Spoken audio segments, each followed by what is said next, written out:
what I think the Ocular model of democracy needs, in a sense, is an account of how the whole people appears. The whole people that includes both the spectators and the spectated. And that's, I suppose, what I hoped to capture with the idea of the spectacle of the people, although I used that fairly flippantly in the title when I first proposed this. So I think what the double of meaning of the people actually corresponds to in some way, or the way I want to think about it, is the relation between politics and the political. So I think what in Jeffrey's book, he's very much concerned with politics as the kind of everyday practice, which he often emphasises, the everyday experience of us as the people, as spectators.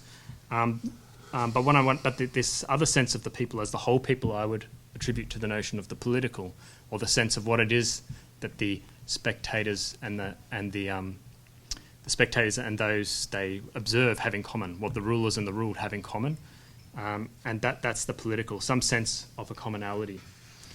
And this often is what we get to the idea of the political, is often treated as something that's exceptional or rare. It's only in the sort of constituent founding moments that it comes into view. And it's at these moments that we can reflect upon what that commonality consists in. And I think what I want to argue is the commonality consists in equality, the identity between the rulers and ruled.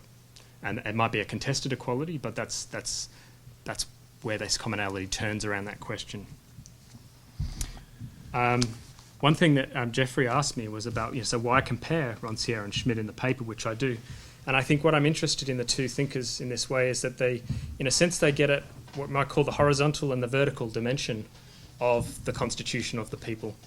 So in both ways, they're not liberal thinkers. They're both sort of more, Schmitt's more of a conservative thinker, obviously, sometime Nazi, but also obviously before that decision, he was obviously conservative. He was worried about stability.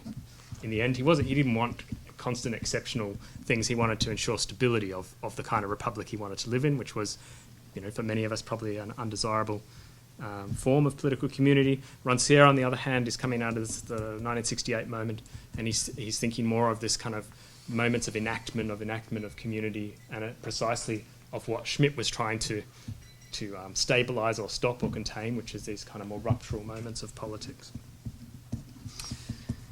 And so in the paper, I compare these two thinkers around three kind of dimensions of the people and the way that they get it, and try to understand what the people is, how the people appears on the political scene. And so the first section looks at the people as the democratic subject. And for both Schmitt and Rancière, the people is always both inside and outside the constitution, inside and outside its own constitutional order. It's inside as already constituted, the already constituted people, but it's outside in the sense that it's also the author of the constitution, of being able to change the constitution. The second section looks at the appearance of the people in terms of these the interplay of two principles, one of identity and one of representation, as Schmitt would describe it, two ways in which the common comes about or is described. And then the third section talks about equality. Equality for Schmitt is about the identity of the rulers and the ruled, of being of the same group. And he also and I suppose in this section I'm trying to, through comparing Schmitt and Rancière, is around looking at both, on the one hand, a substantive account of equality. For Schmitt would say it's always an substantive equality that democracy is about, and that's what makes it a principle of political formation, versus a formal equality which actually runs, for Schmitt, is always non-political, this idea of an equality of anyone with everyone, but for Rancière he makes a virtue precisely of that formal equality as a way of injecting into the political community a contest over what their equality consists in. All right, I don't know what time I started. You started 3 sharp. Okay, so I've got 20 minutes to take you through this. Okay. So let me just take you through those three sections of the paper. So the first bit's on the democratic subject, inside and outside its constitution.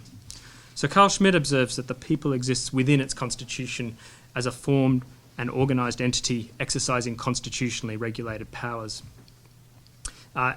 It can express its will through participation in election, referenda and popular petitions. And obviously this is also Jeffrey's starting point, that this is frustrating for the people. So insofar as the people's already inside the constitution, in principle, they should be able to see themselves as us as co-legislators, but there's very limited opportunities to express voice in these ways. But Schmidt also wants to say that the democratic subject is never reducible to its representation in the constitutional order. As the bearer of a constituent power, the people always stands outside of and above any constitutional norm. So he draws attention to this other sense of the people as outside its own constitution and therefore never fully represented within its constitution. Thus, he says, a people's potential for action and significance in a democracy is in no way settled or exhausted by the competencies that are assigned it by the constitution. The distinctive quality of the concept of the people, according to Schmidt, therefore resides in the fact that the people is an entity that is not formed and is never capable of being formed. So within this, and Rancière very much goes along with the same. He makes the same observation. He says the people are always above and beyond, or below and beyond the constitution, and basically there's a surprising similarity between the two thinkers in this sense of being inside and outside the constitution. And then so Schmidt, in the passage that I'm discussing, then goes on to pick out kind of three characteristics of the people, which, again, there's a surprising affinity emerges between Schmidt and Rancière around these things. So firstly, Schmidt would say that the people can be defined negatively, and this is apparent in the special sense the term carries as those who do not govern. He says people are those who do not represent, do not exercise organised functions with an official character. And like Schmidt, Rancière makes much of this negative definition of the people as he says, the name of indistinct mass of men of no position. But Rancière wants to make a virtue out of this idea of the part that has no part. He calls it the people that are always excluded from the political community. And he adds something important that Schmidt doesn't have, which he says that whenever this mass of those who do not participate in politics appear politically, they always claim to act on behalf of the whole. So they identify their name with the name of the community itself. So already we start to see this articulation. On the one hand, the people are the poor, excluded, non-participant spectators, but whenever they act, they always claim to act on behalf of the whole, and this is a crucial move that Rancière makes. The second point from Schmidt is that the people, he says, is the bearer of public opinion and the subject of acclamations. He says the people only appear in public, and they first produce the public generally. People and public exist together. No people without the public, and no public without the people. By its presence, specifically, the people initiate the public. And again, Rancière would accept with Schmidt that the people only appear in public and that they actually constitute the public. And in fact, Rancière understands democracy precisely as the process of enlarging the public sphere. And this, he says, is always a process of struggle against the practice of government, which turns politics into a private affair, consigning the interventions and the place of intervention of non-state actors to the side of private life. So in these first two dimensions of the people, these are very much the two things that Geoffrey picks up on in his book to describe the people as constituting the public before which the elites appear, and also as those who are those who do not govern. Okay, so we get this relation between the spectators and the elites. However, the third dimension of the people is one that starts to introduce something more to I think with this third move, something that adds something to the Ocular account of democracy. And this is that the people is the subject of the constitution-making power. And as I said, as such, the people is prior to its constitution, according to Schmidt, since the constitution itself originates from an act of constitution-making power that determines the form and type of the political unity. So with this constitution-making power, the question of the people is about, well, the question emerges, what is it that the people have in common? And the question of commonality introduces a kind of reflexivity into politics about the question of who are the people and what do the spectators and the elites have in common. Rancière might accept that the people determine the form and type of political unity through constituent action, but whereas Schmidt views the people as prior to the state, Rancière insists that the police is always a condition of possibility for politics. So the institutional order, there's never like a moment before institutions that the people would institute, but they always mutually presuppose each other, the institutional context and the appearance of the subject. And I think actually if we dig a bit deeper in Schmidt, we find a similar kind of recognition at work there, though it's not obvious straight up.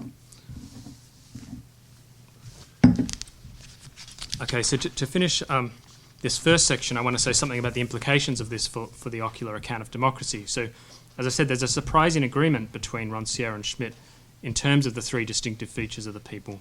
Firstly, that they can be defined negatively as those who do not govern. Secondly, that the people constitutes the public, and as such is the condition of possibility for politics. The people is the public before which events can unfold. And these first two features of the people are essential to the Ocular model of popular power, which accepts the passive role of the people within a democracy as spectating being distinct from the political elites who act before them. As such, the people as public provides elites with an audience to appear before. Now, and the normative point of the Ocular model of democracy is that the people may thereby exercise popular power by controlling the means of publicity, because they are the public. Yet Schmidt and Rancière, do I want to say this? Yeah, I do. So this is where I'm trying to work out the argument as I go. So it seems that Schmidt and Rancière remain wedded to the vocal model of democracy by insisting on this third moment of the people as constitutional power, as the legislative power that creates and authors the constitutional order. And in Green's terms, retaining this active conception of the people as decision-making being, Schmidt and Rancière also presuppose that the object of popular power is primarily the laws that it produces, rather than the leaders that it disciplines. And this is the thing I think where I want to push a bit as I develop this paper to say, is it necessarily the case that the constitution-making power can only be understood in terms of the vocal model of democracy, or could we try to think about the constitution-making power in terms of the Ocular account that you want to develop? So with this third defining feature of the people, I think something comes into view, the constituent power of the people, that's neglected or under-thematised in Jeffrey's work, and that's the people refers not only to those who do not participate in government and can only exercise power by spectating, but rather the people also identifies itself with the whole of the polity. The people identifies itself with the unity of the political association. Indeed, the people is thus a synonym for the political, or the question of what the members of a polity have in common. Okay, so that's the first section. I'll probably only get through two of them, I think. So which one should I touch on? I'll talk about the appearance of the people, the second section, and this relation between identity and representation of two principles of state formation that Schmidt describes. So Schmidt accounts for the spectacle of the people in terms of these two principles, identity and representation. And the principles, he says, are decisively opposed, since identity is fundamentally democratic, while representation is monarchic. Identity, Schmidt says, is democratic because it's based on the concrete presence of a people in which there's a substantive similarity between rulers and ruled. In contrast, representation is monarchic because it presupposes that the political unity of the people is first produced through a performance or a representative claim. Yet as Schmidt discusses, neither pure identity nor pure representation is possible, and the state as a political unity rests on the connection of these two opposing formative principles. Thus the principles themselves of identity and representation aren't mutually exclusive, but rather opposing orientation points for the concrete formation of political unity. And the reason you can't have representation without identity and one without the other goes something like this. So you can't have representation without identity, because in order to make a representative claim, you have to appear before the people that's actually present, a group of people assembled in the room. There has to be a public.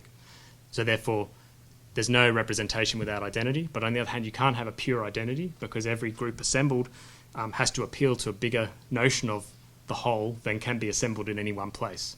So whether we're here claiming to represent the University of Edinburgh in space, or if we're claiming, even in time, we're making claims on behalf of future generations or so on. So they always presuppose each other.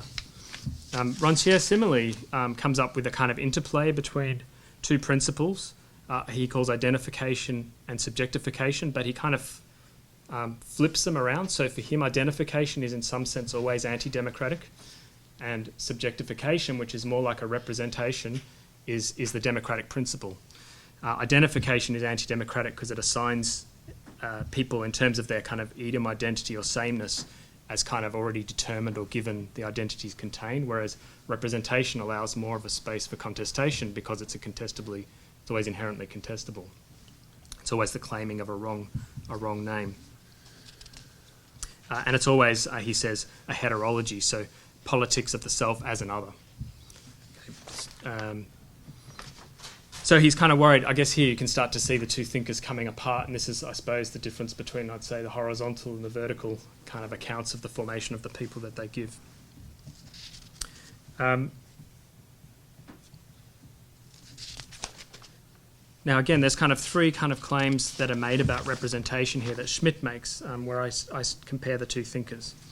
And what I guess in this section, what I want to say is that in Geoffrey's account, he treats the people in terms of identity, in terms of a purely present people, rather than as, and doesn't allow for the principle of representation or of making present what is absent. And in treating, it's the same point as the last section, really. So the identity is that the people are the spectators assembled watching who are actually present and present all the time, whereas the claim of representation is always about a making present something which is absent, which is the whole people, because the whole people can never be present. And I think there's a problem in the Ocular model of democracy because it doesn't deal with this question of representation. So first, according to Schmidt, representation can only occur in the public sphere. An institution is representative only so long as its actual activity appears in the public sphere. So if what appears publicly is perceived to be an empty formality with all real decisions being taken behind closed door, then it is no longer the representative of the political unity of the people. Consequently, as we've seen, representation always presupposes the actual presence of the people in its self-identity, in Green's sense as a spectating being. Secondly, for Schmidt, representation is not a normative event, a process and a procedure, but something existential. To represent is to make an invisible being visible and present through a publicly present one. So for Schmidt, this means that what is represented cannot be inanimate or inferior, but must be an enhanced type of being that is capable of an existence, of rising into public being. So the idea of representation, insists Schmidt, rests on a public existing as a political unity, as having a type of being that is higher, further enhanced, and more intense in comparison to the natural existence of some human group living together. I think Rancière would agree to some extent with Schmidt that to represent is to make this an invisible being visible and present through the publicly present one. But he qualifies Schmidt's assertion that the represented cannot be inferior.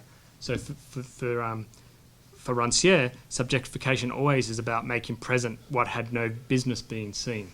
And this is always the part that has no part. The third feature of representation is that the political unity as a whole is represented. So a representative is not just a delegate acting for a party, but rather only he who rules takes part in representation. And this is because the representative makes present and renders concrete the spiritual principle of political existence. What distinguishes the government of an established community from a private principal-agent relations is that every genuine government represents the political unity of a people, not the people in its natural presence. Right, so Rancière might agree with Schmidt that the political unity as a whole is represented and that only he who rules takes part in representation. As Rancière says, subjectification would always entail an impossible identification. In the case of the people, this is the outrageous claim to be the whole of the community, and the people identify with the whole of the community through, I have trouble with this word, homonymy. It's the homonym of the people as both the part and the whole. In doing so, he says they appropriate the common quality as their own, but what they bring to the community is contention. So, 5 minutes. Oh, great! I might even get through this. So what do I want to say about the implications of Schmidt and Rancière on this in this section for Green's account? So the Ocular model of democracy aims to break free from the hegemony of representation by appealing to a certain pragmatism, by virtue of which it purports to advance a post-representational theory of democracy.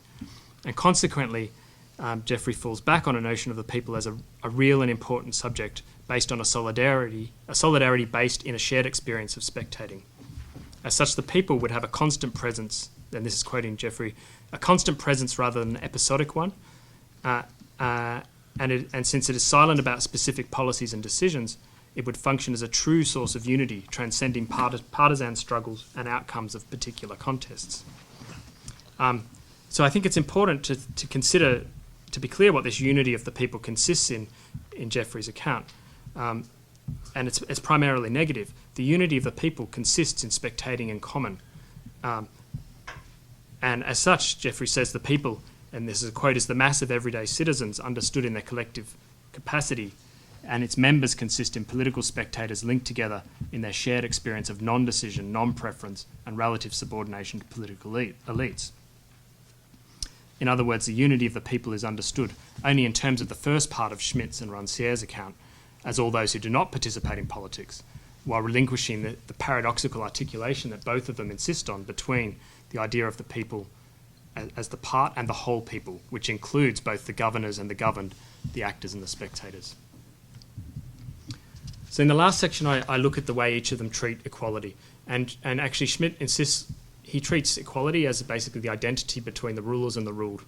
Democracy is a regime in which they're not two separate groups, but both of them come from the same group. And he insists that that equality is always based on a substantial account of equality of what they have in common. And this is usually something that worries people, right? So given that he supported the Nazi regime, it's like an ethnic idea of equality, but that's not doesn't have to be the case in terms if we look at the formal account that Schmidt gives. So he would say that substantive idea of equality could be the physical and moral similarity in the Greek theory of state, virtue in medieval theory, religious convictions among the English sectarians, nationality in the French Revolution, and class for the Bolshevik policy of the Soviet Union. So he gives different examples of what this equality consists in. But he says a kind of formal idea of equality that's a purely, he'd say that's always a non-political account of equality. So equality of any human being with anyone else, he'd say, is non-political. And what Rancière does is flip this around and says, actually, democracy always starts from a presupposition of everyone with anyone, which itself is non-political, but when it comes into conflict with a hierarchical regime, it leads to a kind of abolitionist account of equality. Equality is realised through abolishing inequality on Rancière's account, and the formal equality does the work of that. So again, we see this kind of, as I was saying, there's this Schmidt's kind of vertical account of equality, and where Rancière is kind of always seemingly inverting that and arriving at another account of democracy through mixing the terms. And so just to finally finish, in a minute, have I got to this? Absolutely. So to link this back again to the implications of this section to Jeffrey's account is that in Jeffrey's account of the people as spectator, he acknowledges the fact that being a spectator is a semi-permanent condition in a democracy, that the people as the citizen being ruled is something that's not going to shift. So the idea that the citizens can take turns in ruling and being ruled that Aristotle relies on is not actually an empirical fact of contemporary democracies. And so in order to deal with this, he introduces the idea of candor as a remedial form of egalitarianism. So this idea of candor is that you don't allow the politicians to control their own conditions of public appearance. And so the way that so although you can't get rid of this hierarchy, you can impose ocular burdens, you can impose consequences upon them. This in some way functions as a remedy for the inequality in the hierarchy without ever actually abolishing that inequality. And I think that the problem that we end up here, though, is that any kind of democratic reason giving of why we should listen to what the elites say has to, in some sense, put this another way, in order for candor to do the work that Jeffrey wants it to do, I think there has to be an understanding that the elites are in the end just one of us, that there is an identity, that they do come from the same group of people that they're drawn from. And without that sense of some commonality between the spectators and the elites, the democratic basis for candor, there's nothing distinctively democratic about that, right? So that could actually work in different forms of regime. Candor, there's no reason why you couldn't have candor within an authoritarian regime, perhaps, or within a aristocratic or other forms. And so I think you really need to hold on to this idea of the identity between the rulers and ruled, and the account of equality that Rancière and Schmidt are working with in the democratic tradition, in order, and this sense of the commonality of the people as the whole people, in order to push further this ocular account of democracy. That's right.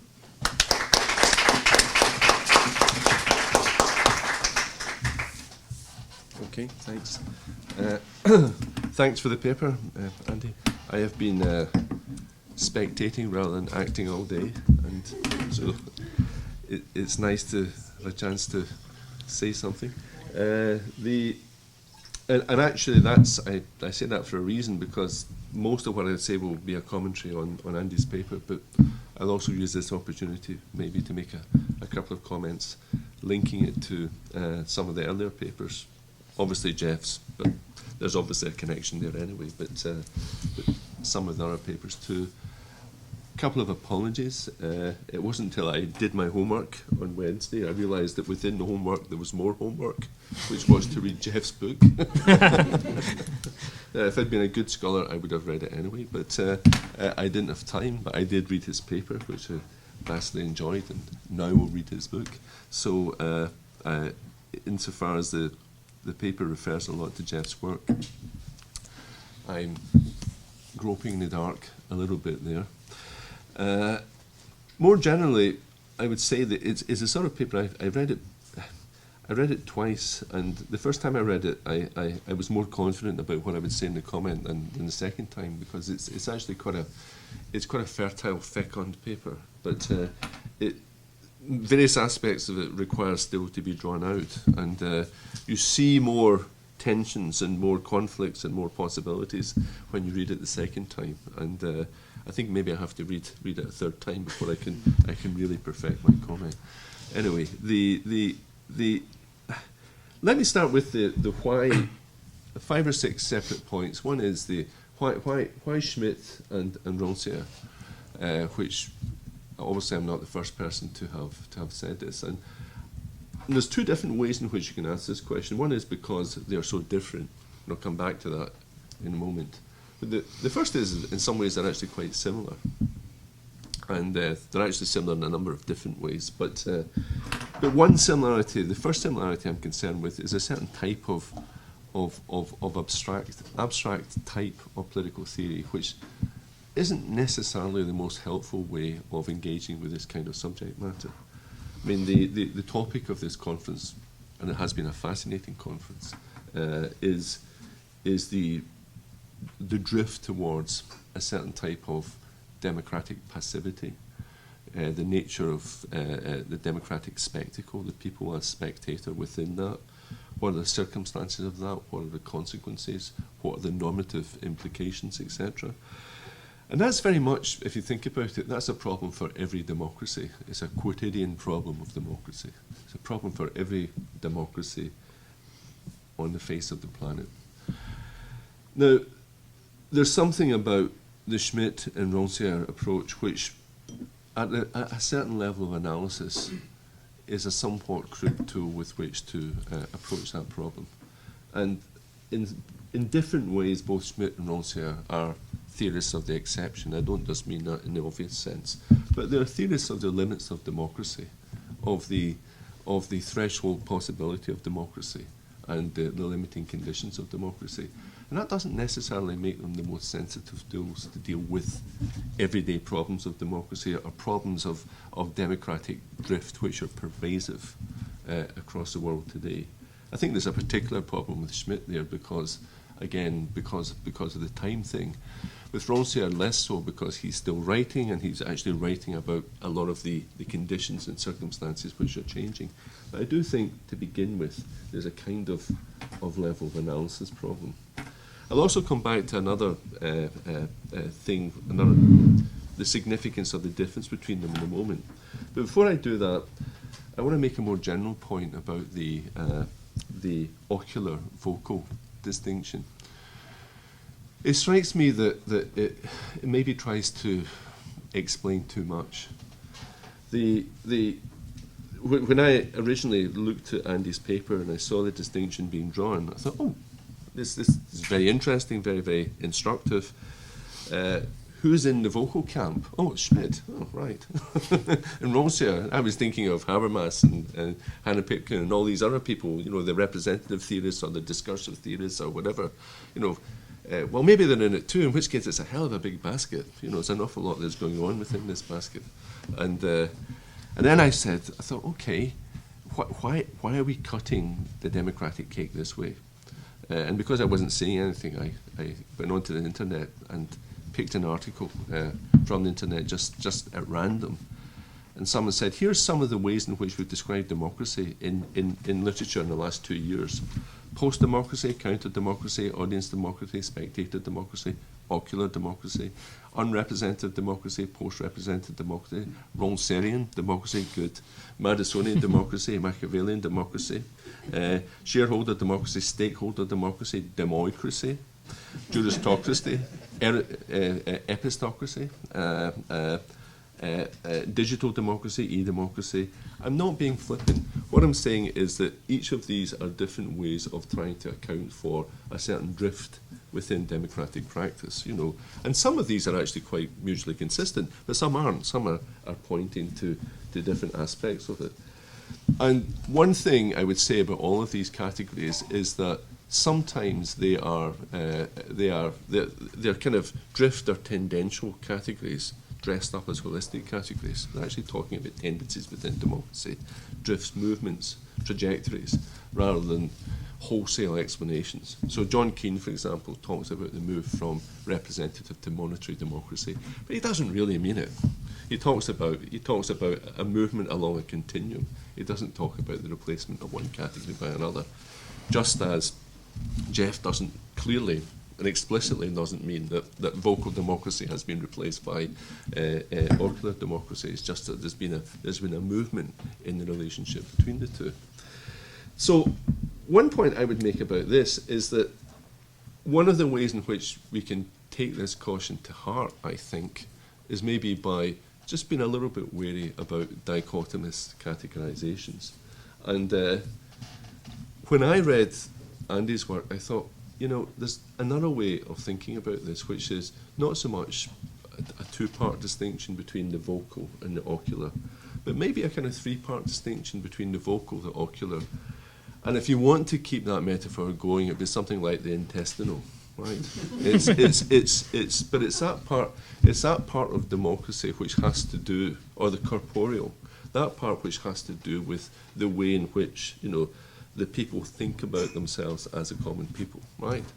I don't see why that would be reducible either to the vocal or to the ocular. I think there's ways in which both the vocal and ocular provide appearances of that and provide reinforcing features of it. But when Schmidt is talking about the substantive conception of the people which precedes the democratic process, then he's not thinking really about either of these things. He's thinking about some social or sociological substratum which to some extent precedes both. And that is true of a lot of democratic theorists. Now, my sense of it is that when you talk about the constitution of democracy and you talk about the importance of reflexivity within that, I would, as a constitutional theorist, and thinking about this actually in terms of constitutional frameworks themselves, I would think of it in terms of a more kind of complicated model where what you have is, let's to make this a little bit less abstract, let's think about a constitution or a constitution-making process. So part of the constitution-making process, part of what it does is it builds upon, reinforces, generates some of that substratum that we're talking about. That's one of the things it does. Another thing it does is it provides all sorts of institutional context for ocular democracy, both in the everyday monetary sense, but also in the more constitutive sense, the constituent assembly itself, for example, the referendum, whatever it might be. It also provides all sorts of vocal context, you know, for voting, representational structures, perhaps new forms of discursive democracy. Also, vitally and separately from that, it provides a dimension of reflexivity. Now, reflexivity is very important for you, but the reflexivity isn't some kind of mysterious thing about the common people. Reflexivity itself is probably quite often done in a sort of metonymic way. You know, different people at different points in the Constitution think about themselves, think themselves into the role of the people in general. And that can happen in ocular contexts, it can happen in vocal contexts, it can happen in all sorts of different contexts. And one of the things that the Constitution does is actually provides a framework of continuity, I think, within which that might be possible. We can think about that as an ongoing process. So that's that's something I'd want to say. How long do I have? You can go on. Okay, okay, right. So the next thing I would say is coming back to Schmidt and Ronsier. Again, and this is a more particular point about the distinction between the two of them. To the extent that they are interested in the people in this more holistic sense as a kind of supplement to the constituted people, but both in their very different ways as a corrective to the kind of constituted people as well. But for Schmidt, it's a conservative corrective, you're right. Whereas for Ronsier and his patron Althusser, it's a transformative corrective. You know, it's a corrective in the other direction. One is trying to, you know, ensure that the people doesn't get away from its essence. The other is trying to ensure that the people is a political possibility, a political energy which can transform the constituted structure. Now, these are very different sorts of messages. They both bring us back to the what I would say the people as intestinal. They bring us back to that reflexive process, but in very, very different ways. So you either make it as a factual point that somehow this is some sort of quasi-empirical point about the limits of politics, or you make it as a normative point. But even as a normative point, it pushes in very, very different directions. You know, it pushes in the direction of a kind of cautionary power within the Constitution, an emergency power of retention on the one hand, or a transformative power. In one case, it's introducing a kind of super brake. In another case, it's taking the brakes off. So these are both moving in very, very different directions. So again, that's something we have to think about a little bit more. Two more general points I want to make. One has to do with your notion of equality. I like that section of the paper and the differentiation between, they both have a kind of formal notion of equality, but for Schmidt it's underpinned by a substantive notion of equality, whereas for Ronsier it isn't. You know, the formal notion of equality is an important category in itself. And you're right, he talks about, so notions like citizenship or whatever are ways in which we can actually deal with existing forms of inequality by creating new categories of equality, etc., etc. But I guess what I thought there was, what are the implications of this for the way in which we think about democracy in the world today, including post-national democracy and a lot of the things that Carol talks about in her work. Jeremy Walden has an interesting distinction between what he calls affinity and adjacency as notions of democracy. So adjacency democracy is kind of Kantian idea, you know, unavoidably side by side, therefore we have to make common cause. And adjacency can mean anything in today's world. It doesn't mean adjacency. It doesn't mean physical adjacency. It's adjacency of practice or whatever. Affinity is the multitude of sins that Schmidt is talking about. It doesn't have to be ethnic affinity, but it has to be some sort of prior common cause. And both of these ideas, and I do think Schmidt and Ronsier do actually represent different sides of that thing. They both have very, very different implications for the possibility of making democracy within the state, but also beyond the state. If you have an adjacency principle, then it actually becomes both desirable and arguably much more possible. If you have an affinity principle, then it's much, much more difficult to think about it. You know, I mean, probably the reality or the more plausible stands in some sort of relationship between the two. But again, I think about maybe sharpen the distinction between Schmidt and Ronsier in these sorts of terms, and also push it in the direction of thinking about post-national democracy that way too. Final point. And this is and this again is a more general point, I think, about the day as a whole in the conference, but also one which was highlighted in your own paper.